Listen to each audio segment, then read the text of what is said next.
O método que também pode usar tá duas coisas. E também consiste de lista de perguntas e a outra parte tá testam repetir no médico, testam de laboratório.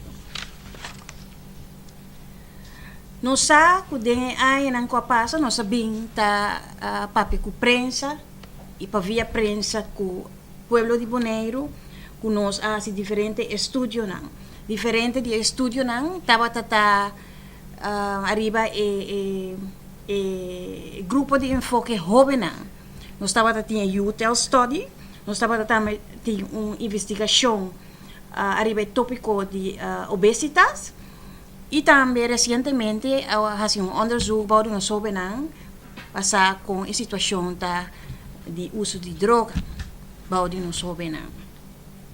O estudo que nós está papel de AW está estudo muito mais amplo, que está dirigido a maleza infeccioso, saúde em geral e estilo de vida. E esse aqui está dirigido a nossa população completa.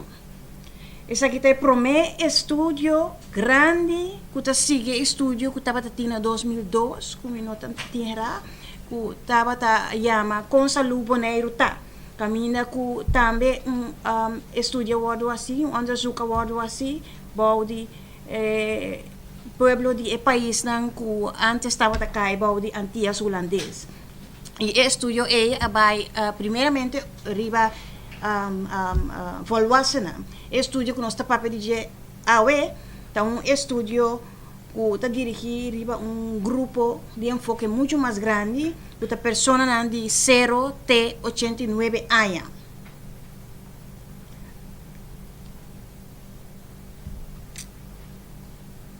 Aqui rato, ora que meus dois outros colegas papi na lo amplia riba se, na lo amplia riba grupo de enfoque e quantidade de pessoas que também podem infectar para assistir ou ajudar em estudo aqui. Dos métodos lo usa para esse estudo de saúde. Está aqui de acordo com a senhora Yanga Jansen.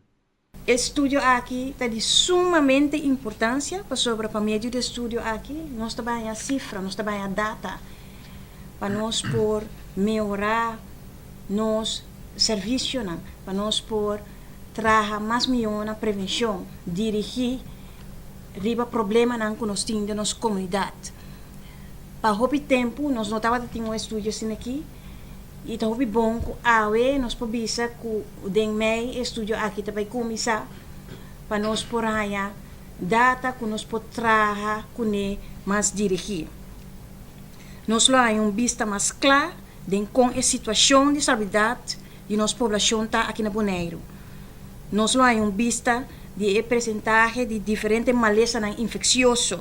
Nós temos vista que com nossa população a proteger contra maleza infeccioso e se não é suficiente proteger contra maleza infeccioso.